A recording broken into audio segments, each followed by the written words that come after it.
हाँ जी, तो previous class तक हम लोगों ने कवर कर लिया है क्वेश्चन नंबर 6 तक एक्सरसाइज 9.1। क्वेश्चन नंबर 7, 8 और 9 आज हम लोग करने वाले हैं। ठीक है, तो प्रॉपर तरीके से समझना, आराम से मस्ती से पढ़ते रहो और रिवीजन भी करते रहा करो इस चैप्टर का। क्वेश्चन नंबर 7 बोल रहा है from a point on the ground, मतलब इमेजिन करो उस चीज को, ग्राउंड के ऊपर कोई पॉइंट है, ओके, उस पॉइंट से जो एंगल ऑफ एलिवेशन है ऑफ द बॉटम, अरे किसी चीज के बॉटम का एंगल ऑफ एलिवेशन कैसे बनता है, अगला लाइन पढ़ो, and top of a transmission tower fix as the top of 20 metre high building. आप लोगों ने खूब देखा घरों के छत के ऊपर टावर लगे होते हैं, ठीक है। तो ऐसा ही कुछ केस बन रहा है कि ये घर है, ज़्यादा मोटा नहीं बनाएंगे, फिर आपका राइट एंगल ट्रायंगल ढूंढने में दिक्कत होगी। इस घर की छत के ऊपर थोड़ा सा हल्का सा मोटा बना दो इसको ताकि समझ में आए, ठीक है। इस घर की छत के ऊपर एक टावर लगा हुआ है, इसको थोड़ा पतला बनाना ताकि आपको समझ में आए ना, डायग्राम में दो अलग अलग चीज़ें हैं। तो घर की छत पे एक टावर लगा हुआ है, घर तो पक्का ग्राउंड पे ही होगा, हवा में लटकेगा नहीं, किसी एक पॉइंट से ग्राउंड से टावर का बॉटम भी आप देख रहे हो, टावर का टॉप भी आप देख रहे हो। किसी को लग रहा होगा सर क्या फालतू काम चल रहा है, लोग देखते हैं क्या? बहुत लोग देखते हैं, फ्री टाइम होता है लोगों के पास, चलते चलते ये तो नजर आता है, तो बस उससे ही क्वेश्चन बन जाते हैं अपने। तो from a point on the ground angle of elevation, नजरें उठा रहा है वो, of bottom and top of the tower fix as the top of 20 metre high building. ये 20 मीटर है, यहां से यहां तक मेंशन कर दिया करो ताकि कंफ्यूजन ना हो, ठीक है।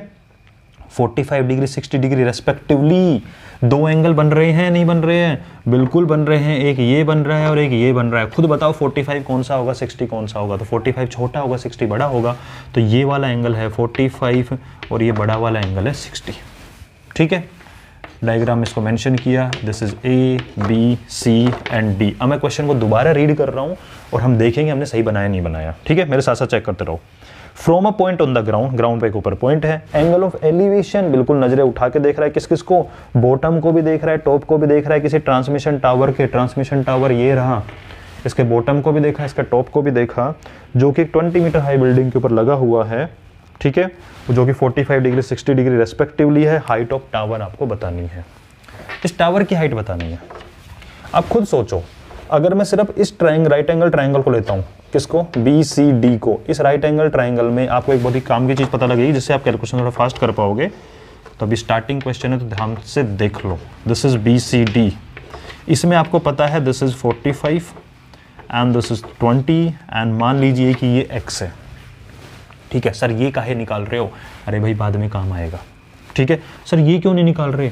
इसका कोई लेना देना नहीं पड़ेगा, निकाल सकते हो, कोई दिक्कत नहीं है, लेकिन अपन इससे काम चल जाएगा। अभी समझ जाओगे आप कि मान लिया मैंने एक्स है, ठीक है। तो आप खुद बताओ, tan 45 लगा दूं? बोले सर क्यों लगा रहे हो? अब खुद से लिखोगे डिटेल, मैं आपको सारी डिटेल नहीं लिखूंगा, स्टार्टिंग क्वेश्चन लिखवा चुका हूँ कि theta equal to this, opposite equal to this, adjacent equal to this. मैं tan 45 लगाऊं क्योंकि अपोजिट एडजेसेंट पता है, और tan 45 क्या होता है आपका? tan 45 equal to opposite upon adjacent, और tan 45 होता है 1। तो इससे बड़ा इंटरेस्टिंग चीज पता लगेगी, x इक्वल टू 20 क्या, कि कभी भी 45 डिग्री हो तो सामने वाला और ये वाला इक्वल हो जाता है। काहे? क्योंकि दोनों का रेशियो क्या होता है 1, और tan 45 क्या होता है 1। तो अगली बार कभी 45 दिखे तब डायरेक्ट लगा सकते हो, लेकिन लिख के दिखाना पड़ेगा अपन को, लेकिन हमारे मन में आ सकता है डायरेक्टली कि कैसे किया जाएगा, ठीक है। तो इसका यूज करके मुझे x की वैल्यू क्या पता लगी? 20 मीटर। तो ये x है अपना 20 मीटर। अब दूसरा राइट एंगल ट्रायंगल कौन सा है? सर ये रहा। अब बच्चे गड़बड़ ये कर देते हैं, भाई ये राइट एंगल नहीं है, राइट एंगल है ये पूरा, समझ रहे हो, ये पूरा। तो दूसरा राइट एंगल ट्रायंगल जो आपका है मैं बना के दिखा देता हूँ आपको, this is A and this is C and it's D. Sir, what is the value of AC? So AC is nothing but H plus 20. The complete is AC. So it's H plus 20. And what is the value of this DC? DC is already we have found that it's 20 meter. Okay. And this angle is 60 degree. Can you find the value of H from here? Yes. Again, we can use the 10 ratio. 10 60 degree. So tan 60 degree equal to opposite upon adjacent. That means H plus 20 upon 20. And what is the value of tan 60? That is root 3.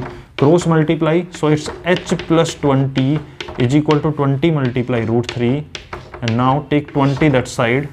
So H will be 20 root 3 minus 20. Take 20 common. So it's 20 and root 3 minus 1. This is the final answer. Okay, if it is given the question that put the value of root 3 equal to 1.73, in that case you need to put value of root 3. Otherwise you can leave answer here only, no problem, right? So this is the height of tower, 20 multiply √3 - 1. Okay, let's check the final value if you want to find exact value. So √3 means 1.73 minus 1, so it's 0.73.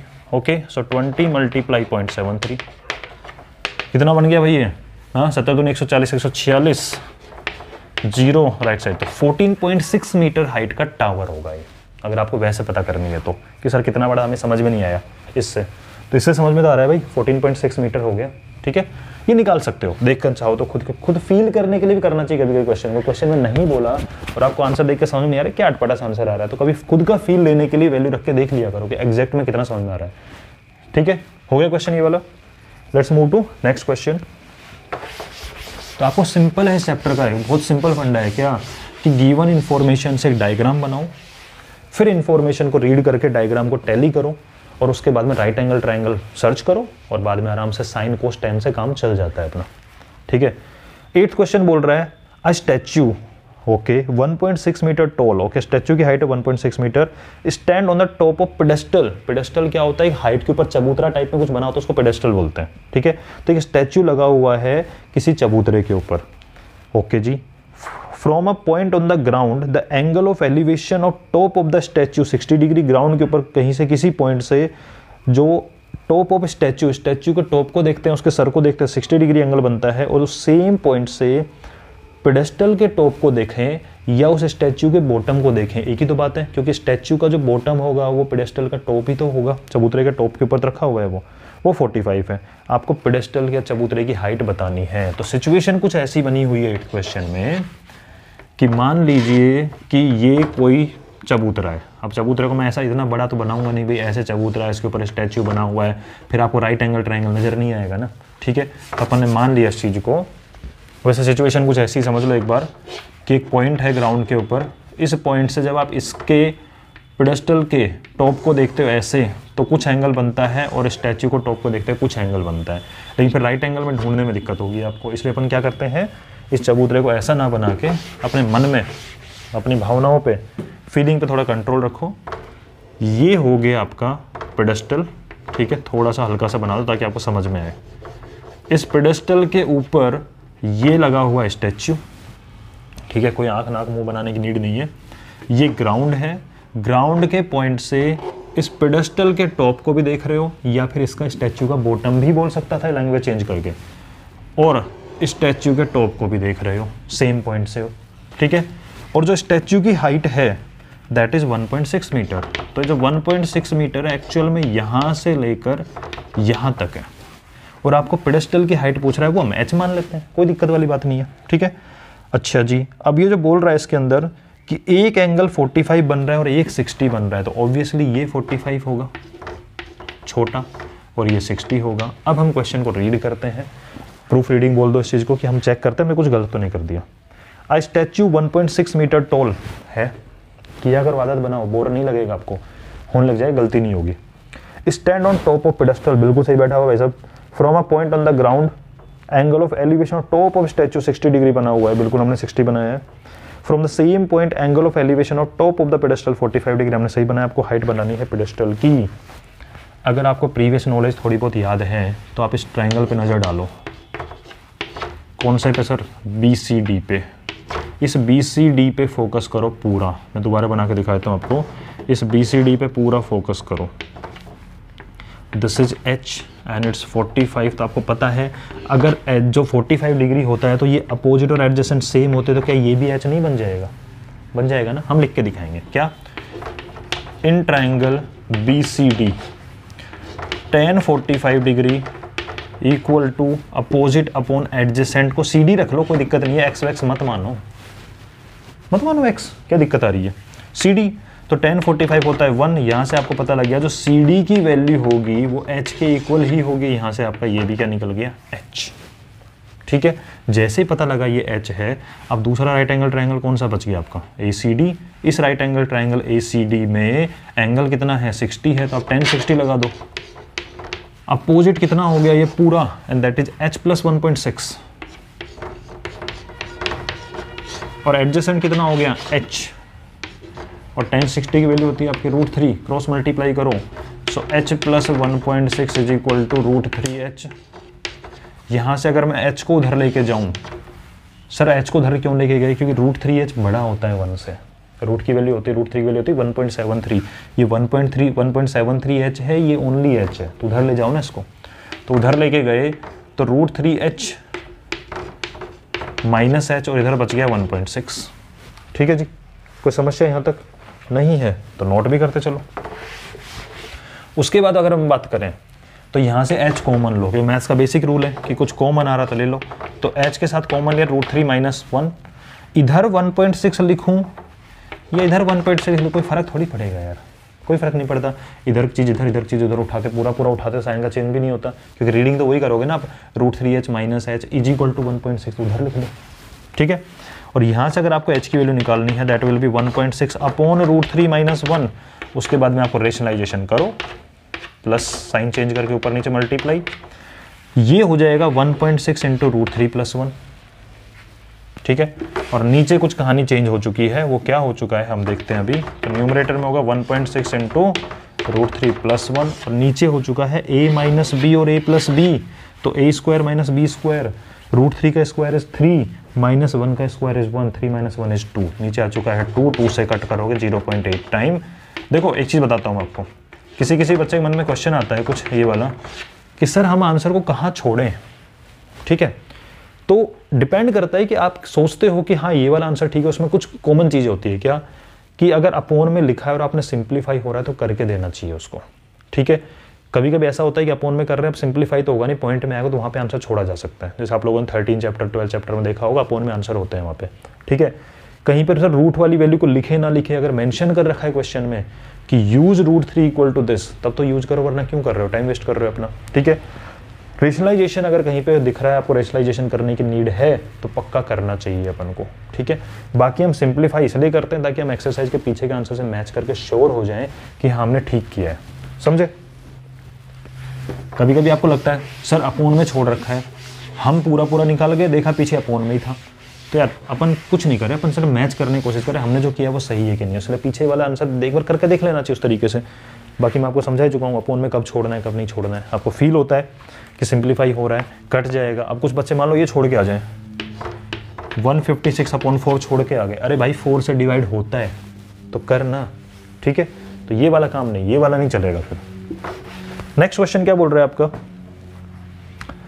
Angle of elevation of top of building from the foot of tower is 30 degree and angle of elevation top of the tower from the foot of building is 60 degree. मतलब यहाँ पे tower और building दो चीजें हैं, और इस question में एक चीज बहुत ध्यान रखने वाली है, क्या है अभी देखते हैं। एक टावर है, एक बिल्डिंग है, मुझे नहीं पता भी कौन सा टावर है कौन सी बिल्डिंग है, क्यों, क्योंकि कहीं मेंशन नहीं है हाइट किसकी कितनी है, लेकिन इतना पक्का है कि अलग अलग एंगल बन रहे 60 डिग्री 30 डिग्री। यानी एक आप ये सोचो कि आमने सामने एक बिल्डिंग है, बिल्डिंग के बिल्कुल नीचे आप खड़े हुए हो और एक सामने टावर, उसके नीचे कोई आपका दोस्त खड़ा हुआ है, आप पक्का उसको उठा के नजरें देख रहे हो, एक एंगल 60 बन रहा है, उधर से देख रहे हैं 30 बन रहा है मान लो, तो पक्की बात दोनों की हाइट में डिफरेंस तो होगा, क्योंकि अगर हाइट सेम होती तो नजरें सेम उठती। ठीक है, तो यहाँ से अपन कॉमन सेंस लगाना है। उसके बाद में नहीं बताया क्वेश्चन में कि बिल्डिंग लंबी है कि टावर लंबा है। ठीक है, कॉमन सेंस मत लगाना अपने इसके अंदर कि टावर लंबा होता है सर बिल्डिंग से, ऐसा कुछ जरूरी नहीं होता, टावर छोटा होता है, बिल्डिंग बहुत लंबी भी होती है।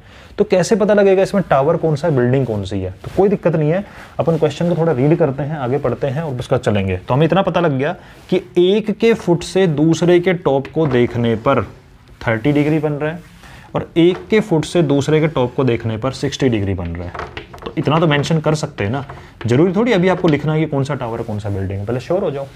अब हम पढ़ते हैं इस क्वेश्चन को दोबारा से कि angle of elevation of top of building from foot of tower is 30 degree. मतलब टावर के फुट से देखने पर बिल्डिंग के टॉप का 30 डिग्री बन रहा है, तो बिल्डिंग के टॉप का 30 डिग्री बन रहा है तो यही वाला केस होगा, तो ऑब्वियसली ये वाली चीज क्या होगी आपकी बिल्डिंग होगी, और ये क्या हो जाएगा आपका टावर हो जाएगा, कि टावर के फुट से बिल्डिंग को देखने पर 30 बन रहा है और बिल्डिंग के देखने पर इसको बन रहा है 60 डिग्री, और ऑब्वियसली 30 डिग्री छोटा होता है 60 डिग्री बड़ा होता है, तो हाइट बड़ी होगी इसकी। ठीक है, उसके बाद हो गया ये वाला, if tower is 50 metre high, tower की हाइट जो है वो 50 मीटर है, तो आपको बतानी है बिल्डिंग की हाइट कितनी होगी। आप खुद सोचो, हमारे पास दो राइट एंगल ट्राइंगल आते हैं, देखो हो क्या रहा है क्वेश्चंस में, अब तक आप लोग करते आ रहे, 2 क्वेश्चन आप लोगों ने कर लिया, मैं समझा देता हूँ इस चीज़ को कि जब कभी 2 राइट एंगल ट्राइंगल बनते हैं ना, तो एक राइट एंगल ट्राइंगल से कुछ इन्फॉर्मेशन निकलती है, क्योंकि वहाँ पे पक्का 2 वेरिएबल इंक्लूड होते हैं, ठीक है। एक राइट एंगल ट्राइंगल से कुछ, देखो कुछ क्वेश्चन स्टार्टिंग है जहाँ पे एक ही राइट एंगल ट्राइंगल बन रहा था, वहाँ पे आपका डायरेक्ट काम चल रहा था। जहाँ पे 2 राइट एंगल ट्राइंगल बनते हैं, दोनों आपस में रिलेट करके दिया हुआ है, तो एक राइट एंगल ट्राइंगल से कुछ इन्फॉर्मेशन निकल के आती है, कुछ वेरिएबल की वैल्यू निकल के आती है, तो दूसरे वाले राइट एंगल ट्राइंगल को जब सोल्व करते हो वहाँ पे काम आती है। ये प्रोसेस चल रहा है, ठीक है। 2 राइट एंगल ट्राइंगल बनने का मतलब यही है कि यहाँ पे 2 इक्वेशन बनेगी, दोनों एक दूसरे को सोल्व करने का काम है, तो एक से इन्फॉर्मेशन निकालो, दूसरे में रखो, सब्स्टिट्यूशन मेथड टाइप में चल रहा है यहाँ पे, ठीक है।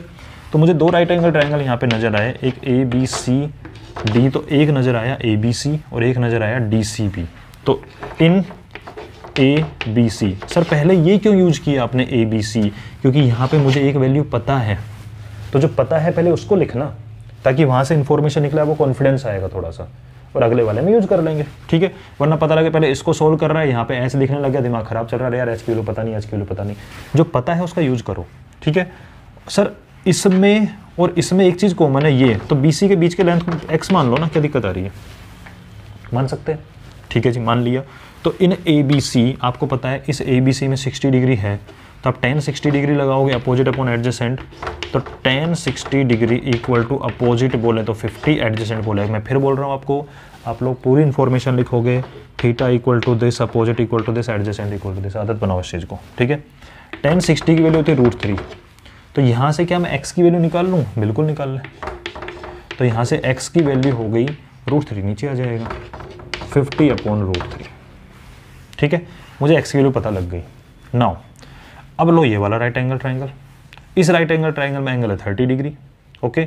अगर एंगल 30 डिग्री है तो tan 30 equal to h upon x, तो tan 30 degree equal to h upon x, और tan 30 का मतलब होता है 1 अपॉन √3। अब एक तरीका तो ये बोलता है क्या कि यहाँ पे x की वैल्यू उठा के रख दे, दूसरा तरीका ये बोलता है कि यहाँ से x की वैल्यू निकाल ले, दोनों x की वैल्यू कंपेयर कर दे, कुछ भी कर सकते हो। तो मैं दूसरा तरीका लगा लेता हूँ जो आप जनरली नहीं करते हो।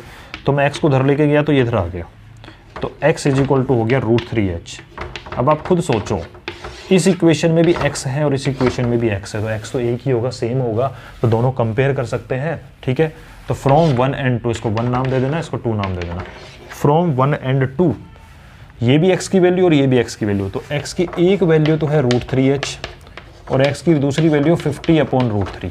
तो यहाँ से अगर मुझे h की वैल्यू निकालनी है तो √3 को डिवाइड में भेजो ना, तो h is equal to 50 divide by √3 into √3, नीचे जाकर √3 मल्टीप्लाई होगा, 3 बनेगा, और 3 से डिवाइड करोगे 16 2/3। सर ऐसा क्यों लिखा आपने, 15 अपॉन 3 क्यों नहीं छोड़ा? क्योंकि पीछे ऐसे आंसर डिमांड कर रहा है, चेकिंग करना पड़ेगा उसको, वरना ये आंसर भी छोड़ के आ सकते हो आप। भाई 16 3 जा 48 + 2, मिक्स फॉर्म को कन्वर्ट कर दो उसके अंदर, ठीक है। तो आंसर निकल के आ रहा है, इतना मीटर इसकी क्या हो जाएगी, हाइट होगी। तो मतलब अप्रोक्सीमेट 16.67 मीटर हाइट का क्या होगा, बिल्डिंग होगा। समझ गए? तो क्वेश्चन की प्रैक्टिस करते रहो, पुराने वाले क्वेश्चन। अब ट्राई ये करना है आप लोगों को कि 1-2 एक्स्ट्रा क्वेश्चन करके देखो, एक्सरसाइज के तुमसे हो पा रहे हैं कि नहीं हो पा रहे हैं, साथ में एग्जाम्पल भी खुद से करके देखो तुमसे हो पा रहे हैं कि नहीं हो पा रहे हैं, ठीक है। मिलते हैं नेक्स्ट क्लास में with the next set of questions.